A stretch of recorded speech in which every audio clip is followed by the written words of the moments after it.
Hello, Tubies. How are you all doing? I hope you're doing fantastically fabulous today. We are back to talk about giving thanks to the Morrigan. Now, as you're watching this video, keep in mind, I'm not going to walk you through what I'm doing here. At a very, very simple level, essentially what I'm doing is I'm dressing up a red candle. I'm creating an incense. I'm creating an oil. Later on in the series, we're going to create a different incense because, or we might end up creating the same incense. I can't remember. But the point is that we are giving thanks to the Morrigan. Now, a lot of you know and a lot of you understand that when it comes to your deities, your spirits, your whatever it is that you work with, that you want to give thanks to those particular entities, those deities, those demons, those angels, those whatever it is that you work with. Like, you could work with the ancestors, you could work with the spirits, you could work with this, you could work with that. It really doesn't matter at the end of the day what it is you work with. What does matter is the fact that you have to, in some way say thank you, right? Like, imagine if your friend drove you to the airport, picked you up from the airport, or drove you here, or drove you there, or did this, or did that, or whatever the case may be. Just picture somebody in your life that, you can depend on. Now, imagine never saying thank you for anything, right? Like, we don't treat our deities, we don't treat our friends like a pizza delivery service. And it's interesting because me and Solitary Luna have talked about this in the past. You don't treat your entities that you work with like a pizza delivery service. You don't just pick up the incense, pick up the candle, whatever, and say, hey, I need this, do this for me, and then you just walk away. Like, that's rude and that's inappropriate. Now, I've talked about in the past forming relationships with these entities, me and Solitary, me and Lunar Wisdom, me and the entire witchy community, and I know everybody is sick and tired of me talking about the fact that you have to form a relationship. We're just putting in some juniper berries. I mean, there's dragon's blood in here, patchouli, the Morrigan. For me, she loves juniper berries, she loves cedar, she loves juniper leaves. She loves that very spicy, pungent, earthy aroma. But going back to the relationship thing for a second, you need to give thanks, okay? You need to form a relationship. You cannot just say, oh yeah, I work with a Morrigan, and this is what we do, and, or I work with this deity, or I work with this demon, or I work with whatever, and I just tell them what I want done, and they do it, and that's all there is to it. Like, you'll see in Facebook posts where a lot of people like to work with Saint Expedite. And it's mostly because they need things done right now. And it's always to do with money. Like, oh my god, it's always to do with money. Like, people, come on now. And so they will post on these Facebook groups about giving thanks. They will say, thank you, Saint Expedite. And I'm not saying that you need to go into your social media and say, thank you, Morrigan, thank you for helping me. But in your own craft, in your own practice, you need to have some way to say thank you. Thank you for helping me. Thank you for changing my life. Thank you for messing everything up. I mean, when she comes into your life, it's usually you're at a point in your life where something needs to change and you don't know how to make that change happen. And so she'll come in with a sword and slice it right in half. And your whole world, your entire world will fall apart. If you do lots of tarot readings after you've communicated with the Morrigan or asked her to do something, and you've started to notice that your life is starting to crumble a little bit, you may see things like the Death card, the Upside Down or the Upright Tower card, the Fool, a lot of Aces, or stuff like that. You'll see new beginnings. You'll see that things are tough. You'll see that things are putting a lot of ginger into this. Okay.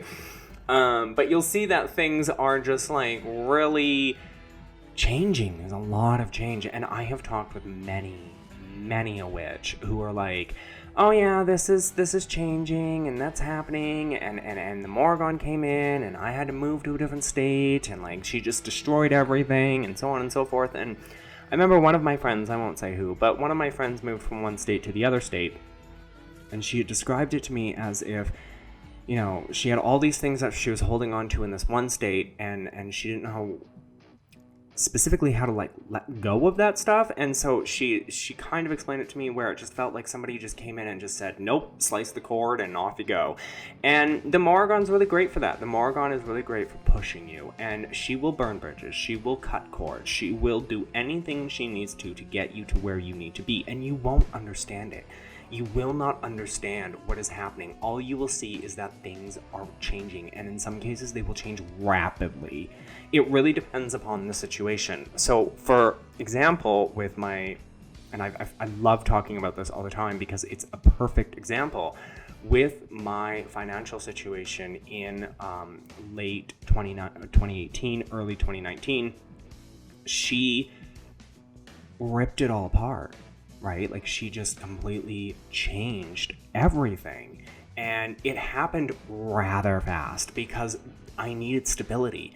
And I didn't understand what was going on. And I was afraid and I was terrified. And basically what we're doing here is we're just heating up a metal rod and poking it down through to the bottom of this candle so that oil and stuff like that will go down into the candle so that we get that energy deep into the candle. But going back to what I was saying, she will rapidly change your life to get you to where you need to be. Now, if you're somebody like me who works with both her and Klonic in that particular situation, and I've talked about Klonic before, he is the type of person that will come in and he will completely change your financial situation. She is helping more with the life side of it, like the getting back on track, getting back into balance, getting back into the rhythm of things, getting back into the flow of things. And then Klonic basically comes in and destroys my entire financial situation. And here, bawling and crying and screaming and yelling. And it's not easy. A lot of people joke and say you never ask for change from the Morrigan, but there are times where you need to. And she is the only goddess that I know of. I don't know if there's any other goddesses out there. I don't know if Hecate does this. Those of you who work with Hecate can speak on that. But for me, she is the only goddess that will come in and obliterate your life, and you won't understand it. But once you get through it, the pieces of the picture will start coming through, and you'll see, oh, okay, I understand why that had to happen, or I understand why this had to happen. But during the time of it happening, you won't understand what's going on. You'll probably be like, okay, well, I asked for this, or whatever. And you might be able to say, hey, well, you should know what's going on. You asked for this change, but it's the way she does it. You might say, one day you might say, I need a new job. I don't like my boss. I don't like the people I work with, all that stuff. And she will come in and maybe within a week you've lost your job. Maybe you got fired, maybe you got laid off, maybe you quit, maybe whatever happened. Something happened to you that is out of your control and you're just like, what is going on? Why is all of this happening?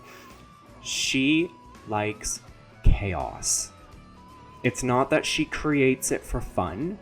It's that she will create the chaos and expect you to figure it out. This is where the Morrigan is really great for working with... We're just putting intentions into this candle. That's why there's no candle there. We're doing something to this candle. I can't remember what we're doing to the candle. I'm sorry. Just bear with my voice. Ignore me. Oh, there we go. We were writing on the candle. Okay. Well, you could have said we were writing on the candle instead of just disappearing into the middle of nowhere. I don't like me sometimes. But anyways, she's really great for helping you grow as a person, for helping you grow as a witch. Mostly as a person, but also as a witch. There are things that we hold on to, things that we won't let go of, and now we're putting intentions in because, and all of that fun stuff. She helps you grow as a human being. Okay?